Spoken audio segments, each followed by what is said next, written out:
안녕하세요. 삶의 지혜와 깊은 영적 통찰을 나누는 시간입니다.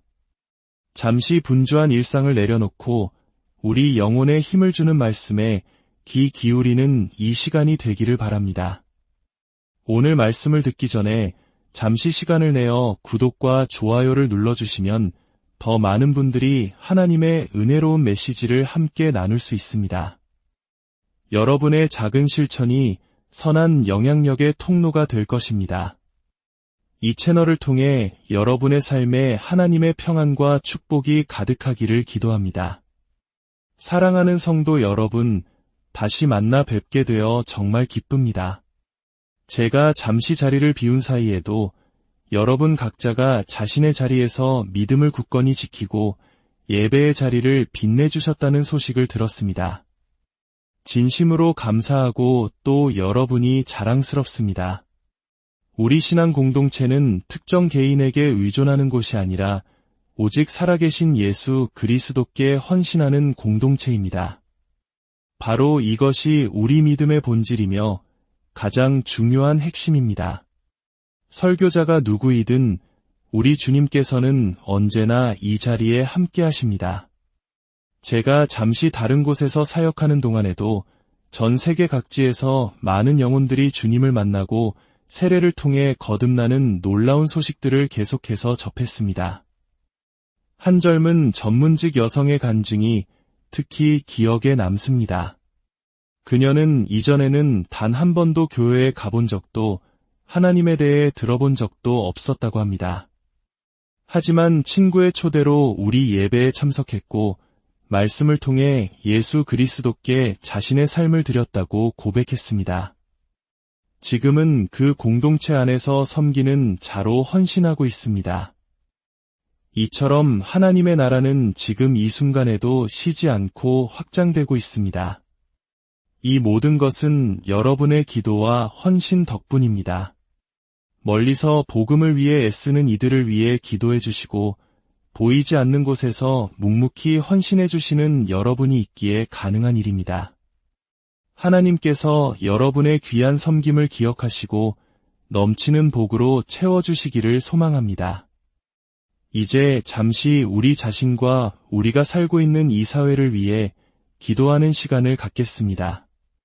아버지 하나님, 우리가 살고 있는 이 나라와 사회를 위해 기도합니다. 우리 사회에는 여러 문제와 아픔이 있지만 그럼에도 불구하고 우리가 자유롭게 주님을 예배할 수 있는 터전을 허락하심에 감사드립니다.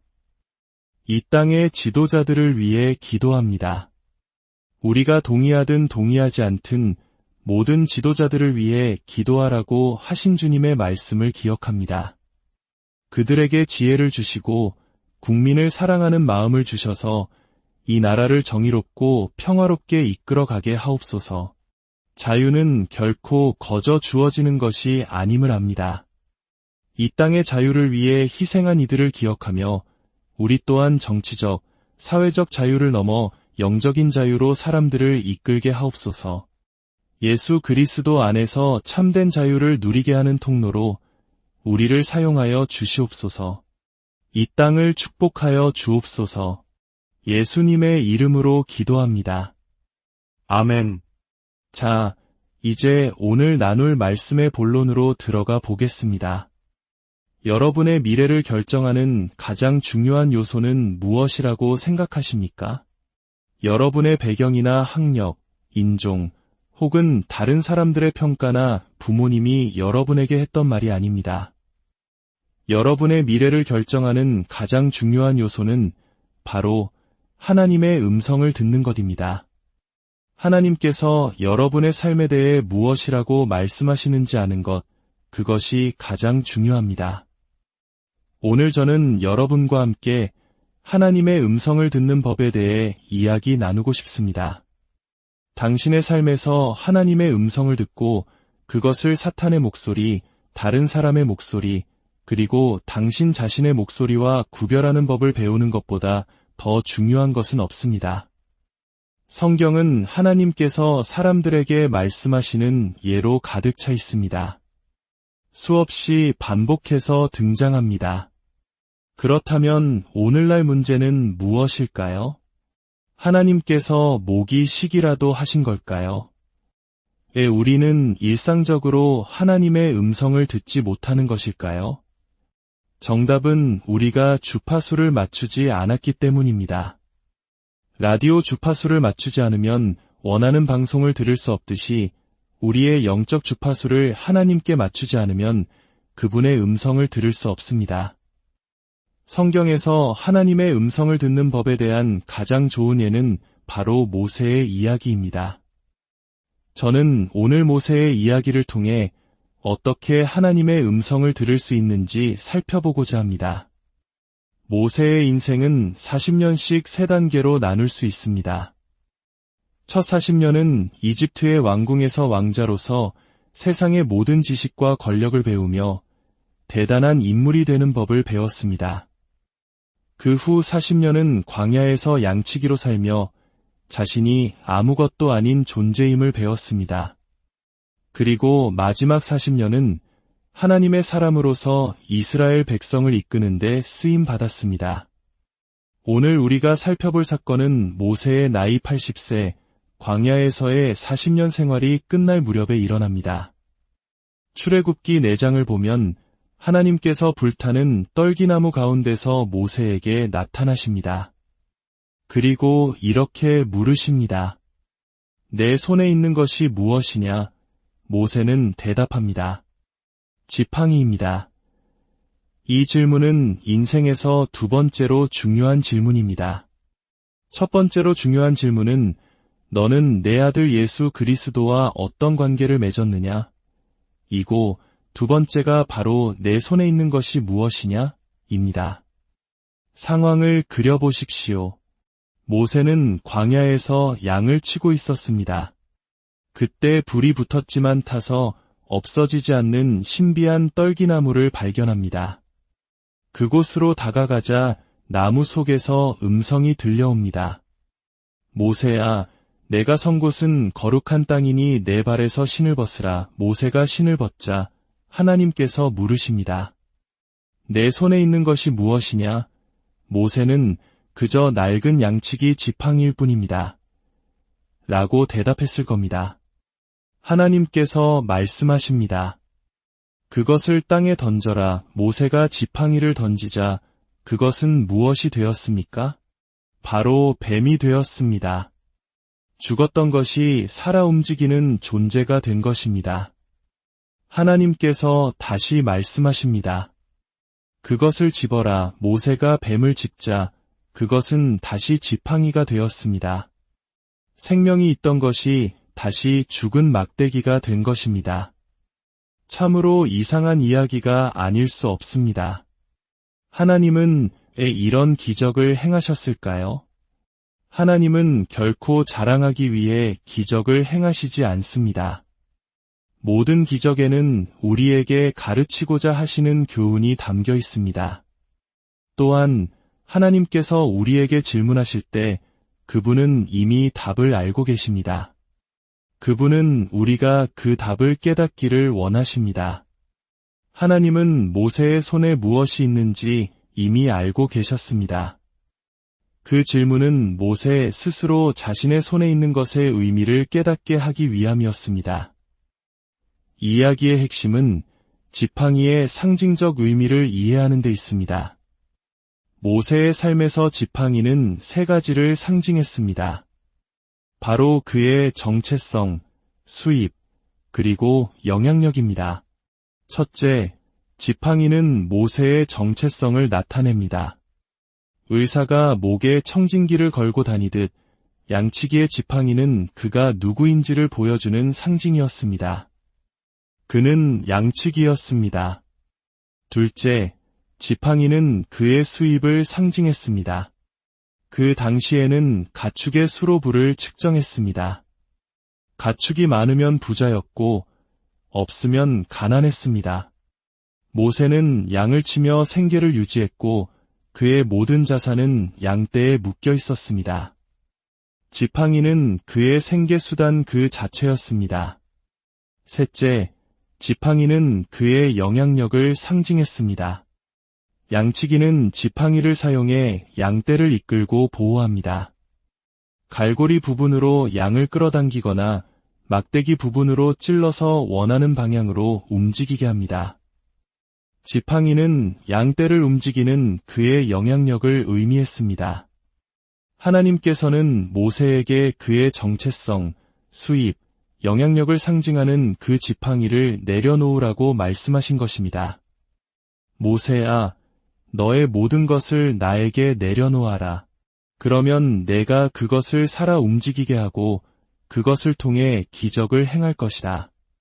하지만 내가 다시 그것을 집어들고 내 것으로 삼는 순간 그것은 다시 죽은 막대기에 불과하게 될 것이다. 하나님께서는 오늘 우리에게도 똑같이 묻고 계십니다. 내 손에 있는 것이 무엇이냐? 여러분의 정체성, 여러분의 수입, 여러분의 영향력은 무엇입니까? 그것이 크든 작든 하나님께서는 말씀하십니다. 내 손에 있는 것을 나에게 내려놓아라. 그러면 내가 그것을 통해 일할 것이다. 이 작은 이야기는 인류 역사상 가장 중요한 전환점 중 하나입니다. 만약 모세가 이때 순종하지 않았다면 출애굽도, 십계명도, 이스라엘 민족도, 메시아도 없었을 것입니다. 십자가의 죽음도, 교회도 없었을 것이며 우리도 오늘 이 자리에 없었을 것입니다. 놀라운 사실은 이 사건 이후로 성경에서 그 지팡이는 다시는 모세의 지팡이라고 불리지 않는다는 것입니다. 그 순간부터 그 지팡이는 하나님의 지팡이라고 불립니다. 그리고 하나님께서는 그 지팡이를 통해 이집트에 10가지 재앙을 내리시고 홍해를 가르시고 반석을 쳐서 물을 내시는 등 모든 기적을 행하셨습니다. 하나님의 음성을 듣는 것은 바로 여기에서 시작됩니다.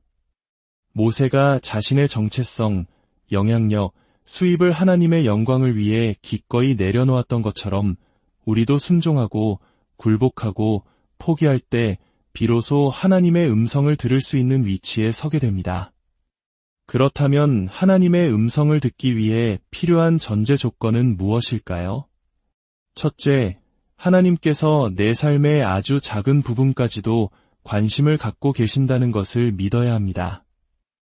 마태복음 10장 30절은 하나님께서 우리의 머리털까지도 다 세고 계신다고 말씀합니다. 어떤 분들에게는 그리 어려운 일이 아닐 수도 있겠네요. 하나님은 우리 삶의 모든 세세한 부분을 알고 계십니다. 왜냐하면 하나님은 사랑이시기 때문입니다. 하나님은 우리를 사랑하시기 위해 창조하셨습니다. 지금 여러분의 심장이 뛰고 있는 이유는 하나님께서 여러분을 사랑하기 위해 만드셨기 때문입니다. 그리고 그 사랑은 무조건적입니다. 우리의 행위가 아닌 그분의 성품에 기반한 사랑입니다. 여러분은 하나님이 당신을 사랑하는 것을 멈추게 할 수 없습니다. 둘째, 하나님께서 나의 질문에 응답하기를 원하신다는 것을 믿어야 합니다. 야고보서 1장 5절은 너희 중에 누구든지 지혜가 부족하거든 모든 사람에게 후히 주시고 꾸짖지 아니하시는 하나님께 구하라 그리하면 주시리라고 말씀합니다. 하나님은 당신의 삶을 가지고 개임을 하지 않으십니다. 그분은 당신에게 말씀하시기를 당신이 듣기를 원하는 것보다 더 원하십니다. 자, 그렇다면 우리는 어떻게 하나님의 인도를 받을 수 있을까요? 그 모델은 구약 성경의 작은 책 하박국서에서 찾을 수 있습니다. 하박국 2장 1절과 2절은 하나님의 음성을 듣는 5가지 단계를 보여줍니다. 내가 내 파수하는 곳에 서며 성루에 서리라 그가 내게 무엇이라 말씀하실는지 기다리고 바라보며 나의 질문에 대하여 어떻게 대답하실는지 보리라 하였더니 여호와께서 내게 대답하여 이르시되 너는 이 묵시를 기록하여 판에 명백히 새기되 달려가면서도 읽을 수 있게 하라. 첫 번째 단계는 물러서는 것입니다. 하박국은 파수하는 곳에 서며 성루에 서리라고 말합니다. 이것은 조용한 곳에서 하나님과 단둘이 있는 시간을 갖는 것을 의미합니다. 세상의 소음으로 가득 차 있다면 하나님의 음성을 들을 수 없습니다. 예수님께서도 종종 한적한 곳으로 물러가 기도하셨습니다. 두 번째 단계는 기다리는 것입니다. 그는 기다리고 바라보며 라고 말합니다. 이것은 우리의 생각과 감정을 차분하게 가라앉히는 것을 의미합니다. 서두름은 기도의 죽음입니다. 하나님, 빨리 말씀해 주세요. 저 지금 바빠요. 이런 태도로는 하나님의 음성을 들을 수 없습니다. 하나님은 그분을 기다리는 자에게 말씀하십니다. 몸을 이완하고 침묵 속에 머무르십시오. 세 번째 단계는 보는 것입니다. 하박국은 어떻게 대답하실는지 보리라고 말합니다. 이상하게 들리지 않습니까? 들으리라가 아니라 보리라고 합니다. 왜일까요? 하나님의 뜻은 하나님의 말씀, 즉 성경 안에서 발견되기 때문입니다. 이것이 핵심입니다. 음성을 기다리는 것을 멈추고 말씀을 찾기 시작하십시오. 하나님은 이미 성경을 통해 우리에게 엄청나게 많은 것을 말씀해 주셨습니다. 네 번째 단계는 기록하는 것입니다. 하나님께서는 하박국에게 이 묵시를 기록하라고 말씀하십니다. 하나님께서 주시는 통찰력, 감동, 깨달음을 적어두십시오. 다섯 번째 단계는 되새기는 것입니다. 달려가면서도 읽을 수 있게 하라는 말씀은 우리가 기록한 것을 규칙적으로 다시 보며 되새겨야 함을 의미합니다. 왜냐하면 우리가 하나님께로부터 받았다고 생각하는 감동들을 시험해 보아야 하기 때문입니다. 그렇다면 어떤 생각이 하나님으로부터 온 것인지 어떻게 시험할 수 있을까요? 6가지 시험 방법을 제안합니다. 첫째, 성경 말씀과 일치하는가? 하나님은 결코 자신의 말씀과 모순되는 말씀을 하시지 않습니다. 둘째, 나를 더 그리스도를 닮아가게 만드는가? 하나님의 뜻은 언제나 우리를 거룩하게 하고 예수님을 닮아가도록 이끕니다. 셋째, 나의 신앙 공동체가 이를 확인해 주는가? 하나님은 교회를 통해 말씀하십니다. 만약 성숙한 신앙인들이 당신의 생각에 대해 불편함을 느낀다면 다시 한번 점검해 보아야 합니다. 의심스러울 때는 반드시 확인해야 합니다. 넷째, 하나님께서 나를 만드신 모습과 일치하는가? 하나님은 당신을 특정 방식으로 만드시고 다른 방식으로 사용하시는 분이 아닙니다. 당신의 재능, 은사, 성격과 맞지 않는 감동이라면 그것은 하나님으로부터 온 것이 아닐 가능성이 높습니다. 당신의 가장 큰 사역은 당신의 가장 깊은 상처에서 나올 것입니다. 하나님은 십자가 처형을 부활로 바꾸시는 것을 즐겨하시는 분입니다. 다섯째, 정죄가 아닌 책망을 주는가? 성령님은 죄에 대해 책망하시지만 사탄은 우리를 정죄하고 고소합니다. 책망은 사랑에서 비롯되며 우리를 회복시키지만 정죄는 증오에서 비롯되며 우리를 무가치하다고 느끼게 만듭니다. 여섯째, 하나님이 주시는 평안함이 느껴지는가? 성령은 우리를 부드럽게 이끄시지만 사탄은 우리를 맹렬하게 몰아붙입니다. 만약 압박감이나 조급함이 느껴진다면 잠시 멈추어 서야 합니다. 마지막으로 한 가지 이야기를 들려드리고 싶습니다. 언젠가 제가 교도소에서 6,000명의 수감자들 앞에서 설교할 기회가 있었습니다. 아무도 제 말에 귀를 기울이지 않았습니다. 그래서 저는 주머니에서 5만 원짜리 지폐 한 장을 꺼내 들고 물었습니다. 이 돈 갖고 싶은 사람 있나요? 6,000개의 손이 올라갔습니다. 저는 그 지폐를 마구 구기고 조금 찢었습니다. 그리고 다시 물었습니다. 이제 이 돈 갖고 싶은 사람 있나요? 여전히 6,000개의 손이 올라갔습니다.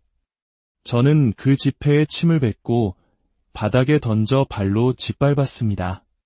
그리고 다시 물었습니다. 이 돈 아직도 갖고 싶은 사람 있나요? 6,000개의 손은 여전히 내려오지 않았습니다. 저는 그들을 향해 말했습니다. 여러분, 어쩌면 여러분의 아버지가 혹은 이 사회가 여러분에게 이렇게 했을지도 모릅니다. 여러분은 무가치하고 아무것도 아니라는 말을 들었을지도 모릅니다. 여러분은 부서지고 상처받고 더러워졌습니다.